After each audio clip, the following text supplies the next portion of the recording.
Hello everyone, welcome to study channel. This is Savita Tewatia. NEET 2025 eligibility criteria में changes हुए हैं। क्या चेंजेस हुए हैं, क्या नेगेटिव पॉइंट है, क्या पॉजिटिव पॉइंट है और जो इस बार 12th का बोर्ड का एग्जाम देने वाले हैं स्टूडेंट, उनके लिए मेजर अपडेट है। तो आज की वीडियो में यही इसी चीज के बारे में डिस्कशन करेंगे कि क्या इसमें क्या चेंजेस हुए हैं। तो चलो वीडियो को स्टार्ट करते हैं। सबसे पहले मैं बात करती हूँ एलिजिबिलिटी के लिए।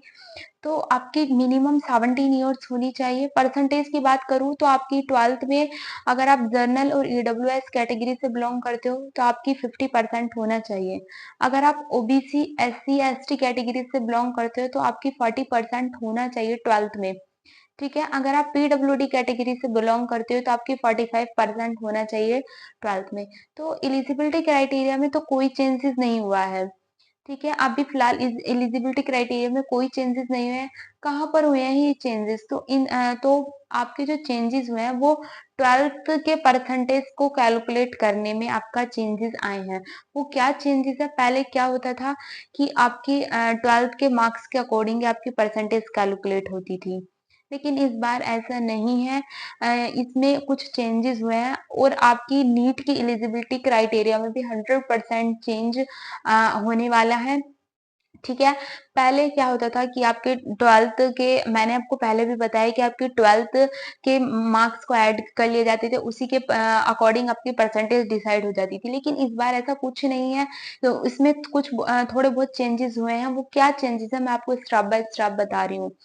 ठीक है, अब आपको 9th 10th 11th 12th इन सभी के परसेंटेज के अकॉर्डिंग ही आपकी 12th की परसेंटेज डिसाइड होगी, कैलकुलेट होगी, तब आपकी भी 12th की परसेंटेज डिसाइड होगी। कितने परसेंटेज जोड़े जाएंगे आपके? तो अगर आप आपके 9th क्लास में आपकी 50% होना चाहिए, 10th में आपका 20%, 11th में 25% और 12th में 40%। इन सभी के परसेंटेज को जोड़कर आपकी 12th की परसेंटेज डिसाइड होगी। ठीक है, आप 12th के परफॉर्मेंस के अकॉर्डिंग ही नीट का एग्जामिनेशन नहीं दे सकते। आपके लिए 9 10 11 12 इन सब की परसेंटेज को जोड़कर आपकी 12th की परसेंटेज डिसाइड होगी। ठीक है, और अब मैं बात करती हूँ फॉर्मेटिव असेसमेंट क्या होता है और समेटिव असेसमेंट क्या होता है। ये फिलहाल के लिए भी नेगेटिव पॉइंट है कि भाई 9th 10th 11th 12th सभी की परसेंटेज को 9th 10th 11th इन तीनों क्लास की परसेंटेज को कैलकुलेट होगी, हमारी 12th की परसेंटेज डिसाइड होगी। ये नेगेटिव पॉइंट है। और अब मैं बात करती हूँ कि फॉर्मेटिव असेसमेंट क्या होता है और सबमेटिव असेसमेंट क्या होता है।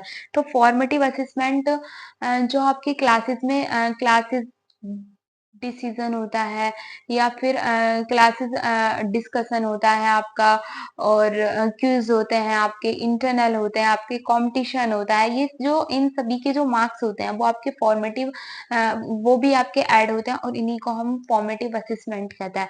समेटिव असेसमेंट क्या होता है? आपका हाफ ईयरली एग्जाम हो गया, आपके फाइनली एग्जाम हो गए, क्वार्टर्स एग्जाम हो गए, इन सभी के मार्क्स भी आपके ऐड किए जाते हैं और उसी के अकॉर्डिंग आपकी परसेंटेज डिसाइड होती है। ठीक है, उसे हम समेटिव असेसमेंट कहते हैं। फॉर्मेटिव और समेटिव असेसमेंट दोनों के ही मार्क्स आपके ऐड होते हैं। कितने कितने मार्क्स आपके ऐड होते हैं मैं आपको बता रही हूँ। अगर आप 9th क्लास के लिए 70% आपके फॉर्मेटिव असेसमेंट होना चाहिए और 30% आपका समेटिव असेसमेंट होना चाहिए। ठीक है, और 50% इसमें हाफ कर लिए जाएंगे। ठीक है, तब आपका 12th क्लास के लिए परसेंटेज कैलकुलेट होगा। अगर आप 10th क्लास के लिए 50% फॉर्मेटिव असेसमेंट, 50% आपका समेटिव असेसमेंट और आपकी 20% इसमें हाफ किए जाएंगे, तब 12th की परसेंटेज आपकी डिसाइड होगी।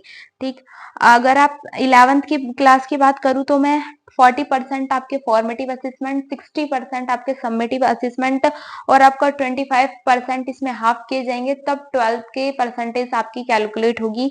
12th में 30% आपकी फॉर्मेटिव असेसमेंट और 70% आपकी समेटिव असेसमेंट और इसमें आपका 40% आपका हाफ किया जाएगा, तब आपके 12th की परसेंटेज डिसाइड होगी। ठीक है, अब इसे क्या फायदा होने वाला है अब मैं उसकी बात कर लेती हूँ।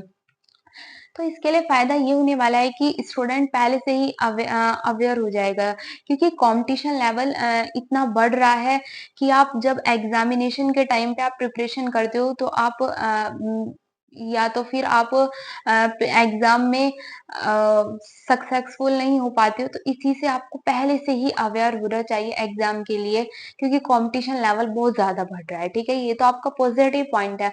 और अगर मैं नेगेटिव पॉइंट की बात करूँ, तो आपका नेगेटिव पॉइंट ये है कि स्टूडेंट प्रेशर में चला जाएगा, क्योंकि 9th, 10th, 11th, 12th पहले क्या था, अब क्या हो रहा था कि स्टूडेंट 11th और 12th में ही प्रिपरेशन करता था। अगर जिन बच्चों के 9th, 10th, 11th, 12th में अच्छे मार्क्स हैं, उनके लिए सही है ये न्यूज़, और जिनके लिए जिन्होंने 11th और 12th में ही पढ़ना स्टार्ट किया है, 9th और 10th का रिज़ल्ट उनका सही नहीं है, तो उनके लिए तो ये सही वो न्यूज़ सही नहीं है। तो अभी से ही स्टूडेंट अवेयर हो जाए किसी भी कॉम्पिटिशन एग्ज़ाम के लिए, क्योंकि स्टूडेंट कॉम्पिटिशन लेवल बहुत ज़्यादा बढ़ रहा है, ठीक है? तो आप अभी से ही अवेयर हो जाओ, ठीक है? और हाँ, और इसमें स्किल कोर्स भी ऐड किए गए हैं, जैसे कि आपके 12th के सब्जेक्ट हैं, उसमें कुछ स्किल कोर्स भी ऐड किए गए हैं, क्योंकि अगर आप जैसे कि आप केमिस्ट्री, फिज़िक्स, बायो ही पढ़ते हो, तो बस आप उन्हें ही पढ़ते हो, बस physics, chemistry, bio, Hindi, English, उन्हीं के बारे में आपको नॉलेज होती है। आपको उन सब्जेक्टन के अलावा और किसी की भी नॉलेज होना चाहिए। स्किल अपना खुद स्किल डेवलपमेंट कैसे कर सकते हो आप? अगर आपको स्किल डेवलपमेंट नहीं करना आएगा, तो आप क्या कर सकते हो? तो अब इस बार आपके स्किल कोर्स भी आपके ऐड किए जाएँगे, क्योंकि आपको खुद के लिए अवेयर होना चाहिए। अगर आप पे स्किल आती है तो बहुत अच्छी बात है, क्योंकि आप उन सब्जेक्टों को ही पढ़ते हो ना 12th में, तो आप स्किल नहीं सीख पाते हो, तो आपको उन कोर्सों के अलावा और कुछ भी तो सीखना चाहिए। स्किल डेवलपमेंट क्या होता है, कि क्यों होता है ये? तो ये सभी कोर्स आपके 12th के लिए ऐड किए जाएँगे। आई होप आपको अच्छे से वीडियो समझ में आई होगी, एंड अब भी कोई कमेंट्स एंड डाउट्स हैं, तो आप प्लीज़ कमेंट्स में मेंशन कर दीजिए, ठीक है? And this is all about the video. Okay, bye, take care.